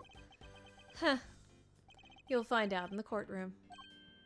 Wait, what? You're letting me join you? Of course I am. You're my assistant, after all. Ha! I'll be more than that by next year. I'll be a full-fledged attorney, you know. We could take on Mr. Von Karma together. Indeed. I was gonna say, isn't Raymond in this particular flashback like 17?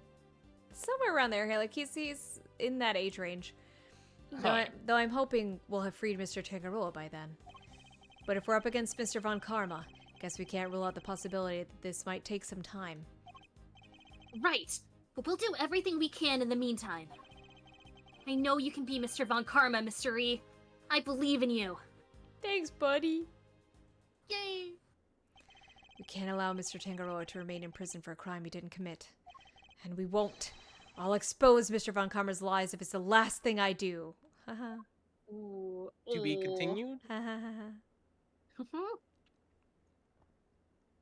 Hey! Yay! I think we'll be back. I think we're maybe back in the future. Yeah, after this, we're back in the... Or the present. In the present. Yeah, here we go. Yay! Alright, how are we feeling, friends? Whew. This was a doozy. Well, I'm saying I'm good to continue, but I also understand if you gotta leave. I think Esper's good on time, right? I'm good on time. Okay. I'll just wait until we're at a good point to stop, and then I will get set up. Okay, I mean, technically this is a good spot, but I just kind of wanted to see how far we could go. Yeah. I feel if we wanted to just make it to the end of the hour, that might be a good... That's what I was Yeah, thinking, yeah. We got 20 minutes. Okay. Yeah. And that's pretty much how things went down. Those are the facts of IS-7 as far as I'm concerned. I'm finally learning the truth about my father's last case. So what happened at the trial? Well, we lost. Von Karma did a real number on us. Wow. Really? You couldn't prove that Mr. Tangaroa was innocent? Sorry, them's the breaks. Oh, we could prove it all right. Had a decent little pile of evidence in our favor. Problem was, we underestimated Von Karma. He fought even dirtier than we feared. I can imagine. Secure a conviction at all costs was always his guiding principle. Heh, yeah, ain't that the truth. Anywho, the trial dragged on and on. The whole thing took about a year in the end. I'll never forget the day the verdict came down. December 28th that following year. It's April now, so... oh, mama! We're talking over 17 years ago. Time sure does fly, huh? December 28th. I was there that day 17 years ago, sitting in the courtroom gallery. Just before the trial got started, Gregory noticed that Samson was looking even worse than usual. Turns out the poor guy had finally reached his limit. It was so bad, he even said he wanted to be found guilty. Wait, you mean they force a confession out of him? Yeah, Von Karma got what he'd been pushing for from the very beginning. When Gregory tried to drop the bombshell about there being no body to speak of, he learned that Von Karma had used the power of the police to head him off at the pass. He even had himself a fake autopsy report. That wasn't the end of it. Von Karma had gotten Samson to falsely testify against himself to be an accessory to murder in court. That's hard to do with an accent. Combined with his confession, the poor guy's goose was well and truly cooked. But Gregory still had his ace in the hole, though. The same ace he asked Detective Bad to help him with. Exactamundo. He knew he needed one less card to play if they squeezed a confession out of Samson. So he had Bad record all of Samson's interrogations. I guess Detective Bad really wanted to know the truth too, huh? We all did. But he was a trooper. Stayed with the case even after Von Karma took him off that. He was tied up in some other big case too. Good old Bad. They don't make him like that anymore. Not like that gummy guy. Anyway, Gregory presented Hey, you better watch your tone, pal. Anyway, Gregory presented the recordings as proof that Samson's confession was coerced. And you know what? It almost worked. A cop named Ian Sideman got fired. Ian Sideman. Oh, like an inside Oh, man? Inside Man. Okay, got it. Samson's interrogator and the initial detective before Bad. He took the fall for pretty much the whole thing. But Von Karma didn't get away scot-free. In fact, he was disciplined by the court prosecutor. Or the chief prosecutor. For the one and only time in his 40-year career. And they killed him. Still, Samson himself couldn't stomach another day in court. So when the guilty verdict came down, didn't just single the end of that day, but the whole sad affair. I don't remember a lot myself, but my father's face when they declared Mr. Tangaroa guilty. I was a young child at the time, but even I could tell how much it was hurting inside. I feel bad now. Gregory wanted to appeal the ruling, of course. He would have done anything to clear Samson's name. But then, well, you know what happened next. Poor guy, he never got the chance. Yep, Oh no, he died. he did. I should have left with him that day. I'll always blame myself for not doing that. But I shoved that aside and obsessed over something else instead. Oh, there's young Edgeworth! Or rather, someone else. I hated what you did. Hated you for choosing to stick with Von Karma.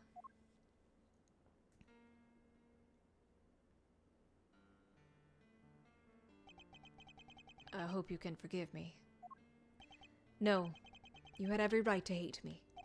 I went on to become a prosecutor as planned, and that's when Von Karma showed me this case file. According to these records, Mr. Tangaroa was convicted as the main culprit in Mr. Frost's murder. Nope, that's not right. Samson was convicted as an accessory to murder. Strange. The file clearly states that he was the perpetrator. Plus, I'm fairly certain that all of Mr. Von Karma's cases were successfully solved. Mind if I take a peek at those? This file's been doctored. The part about the verdict, it's been changed. What? Here, feast your peepers on this. Ooh. Found inside. While in detention. Taste disorder. Cured via medication. Convicted as an accomplice. Convicted as an accomplice? That's a copy of the file we have on record at the courthouse. Age 39. Then why is my copy so different? Well, you said it came from Von Karma, yeah? My guess is he didn't want Gregory's son thinking there was a murderer out there still at large. Didn't want you to look into it again before the statute of limitations was up. So everything I believed about the case was a lie? Like they say, we all gotta start somewhere. What's important is you know what's what now. Exclamation point. The statute of limitations may have run out, but the truth's still out there, you know? I inherited Samson's case when your old man passed. Prosecution handed it off to somebody else, too. The great Von Karma wasn't going to bother facing off against a rookie like me, was he? Anyway, long story short, the killer was never found, and Samson was found guilty instead. That's terrible. Is there really nothing we can do to help him? Not without the real perp, I'm afraid. Until then, his confession stands. Speaking of which, I didn't find out until after the verdict had been handed down, but Von Karma had threatened Samson and made him a deal. Told him if he didn't confess, he'd make sure Judy was convicted instead. Oh, could he? Samson knew there'd be no way Judy could have done it, of course. But he wasn't going to take any chances, so he did what he was told and confessed to keep her safe. Now riddle me this, Milesy boy. Why do you think your uncle Raymond just happened to be in the prison the day Bronco Knight died? Oh, that's right. You were there to see Mr. Tangaroa. Bingo. Judy and I both promised we'd visit him every day. I didn't quite keep that promise. But Judy did. She never missed one visit in all these years. Come rain or shine, she always showed up. But none of that changes the fact that Samson's still been unduly punished day after day. For 17 years. Oh, heartbreaking. We've got to do something, Mr. Shields. Hug time? Well, kiddo, that's actually why we came here. The ice sculptures are back on display, just like they were all those years ago. And we're gonna see what we can find out. Right, Malzarino? I'm a prosecutor, Shields. I don't work at these things in the same way as you or my father, Miles.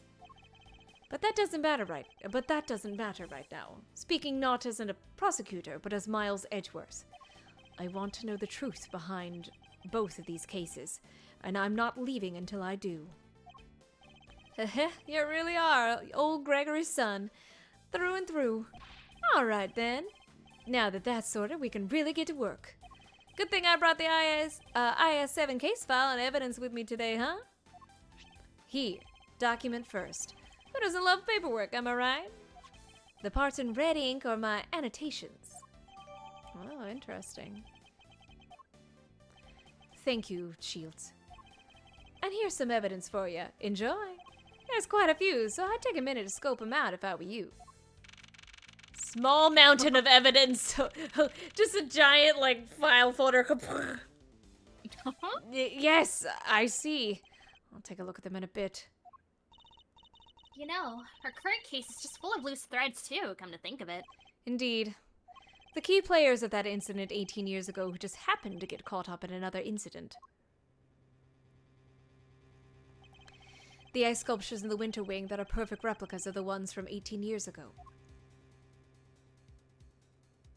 The poison gas attack in the Autumn Wing, which was been designed to look like the disguised to look like the Winter Wing. The two chemicals that were found inside the Pisces statue's display case, ubiquium and asphyxian. That form of poison gas when mixed together. The victim of the gas attack, Carmelo Gusteau, who is no stranger to the events of 18 years ago, and who is still unconscious and undergoing treatment in the medical room. And finally, we come to the body floating face down in the fountain.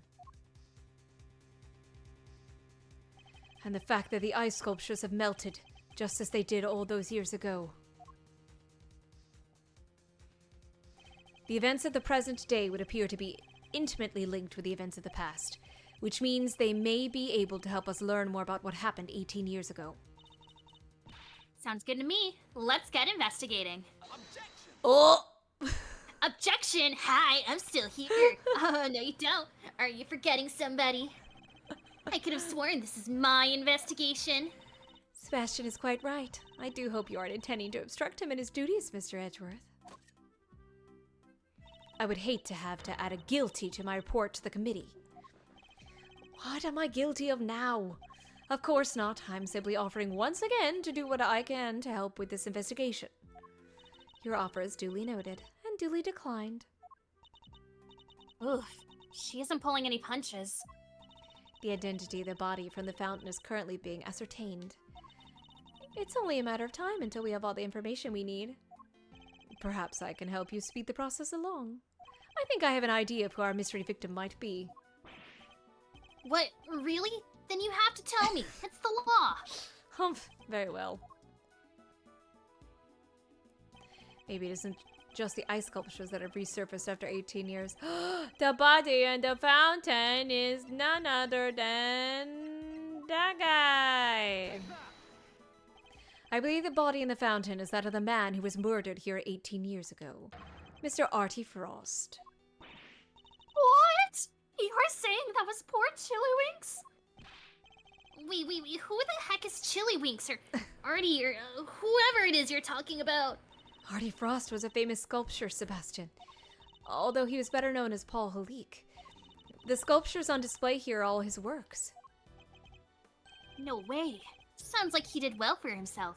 Always good to encounter a fellow the best. Mr. Frost was also the victim of the IS-7 incident. Exclamation point.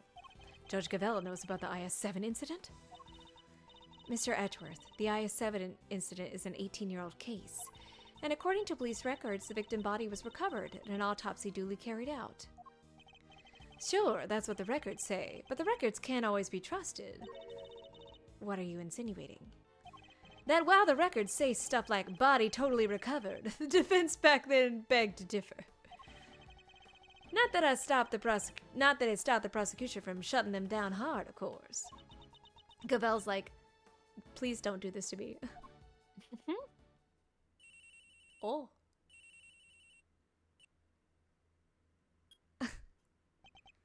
Yeah, this is the best.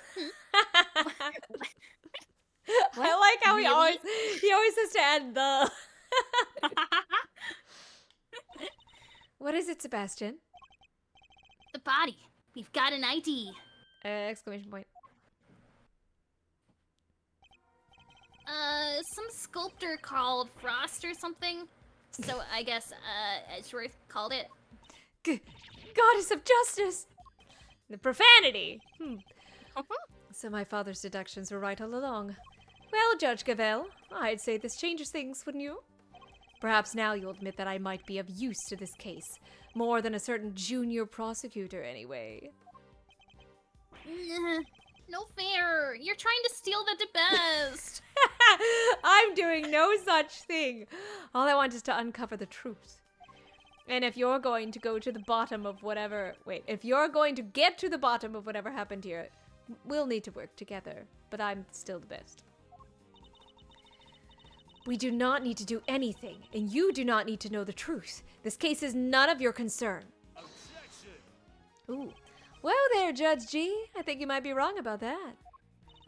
Another of your interruptions, Mr. Shields. Yep.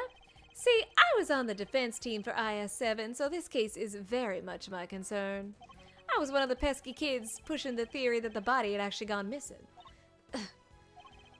The prosecutor at the time may have brushed us off, but you can't deny the testimony of your eyes. Or to put it a little more bluntly, the prosecution's case was rotten from the ground up. When there's been a miscarriage of justice caused by the prosecution, it's the committee's job to fix it, no? And who better to help you unpick the mess than someone who was there at the time? Unless you have an ulterior motive. So many exclamations. Judge Gavel seems to know the facts of the IS-7 incident in some detail. In which case, I suspect she must be here on the committee's behalf. Your connection to the case is noted, Mr. Shields, but I fail to see how it concerns Mr. Edgeworth. I'm surprised I didn't get to say hold it. Honestly. He's the son of the original defense attorney and the protege of the case's lead prosecutor. And if that's not enough for you, he was at the trial, too. I think it's just possible he might have a little something to bring to the table, don't you? Again. Very well. You may both assist in the investigation, but only if you refrain from interfering with the work of others. The winter wing is off limits for now. This room, however, is all yours.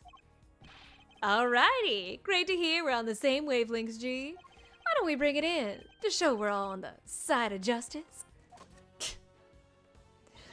Do not test me, Mr. Shields. Your permission to investigate can be revoked at any time. Duly noted, Your Honor. This is a turn up for the books, huh, Milesley? We get to do our own thing after all. Thanks to your immeasurable help, as always. Heh, no sweat. Besides, I was mostly doing it for me. Huh. Yay! Okay, I'll be investigating my own thing, so just holla if you need something if you find something interesting. I will. All right, I think this is a good time as any to pause. Well, okay, shall we? Heck yeah, let the investigation commence. We're still unclear on two key factors. How Mr. Frost's body came to be where we found it, and the source of the ubiquium. You're right. We need some more intel. Indeed. Let's focus on the ubiquium first and foremost. It's used in stuff like dish soap and paint, right? Correct. It's also bright red in color and has a distinct minty fragrance. Okay, sounds like we know what we're looking for. Hey! Yeah. Up a little bit more before we could stop.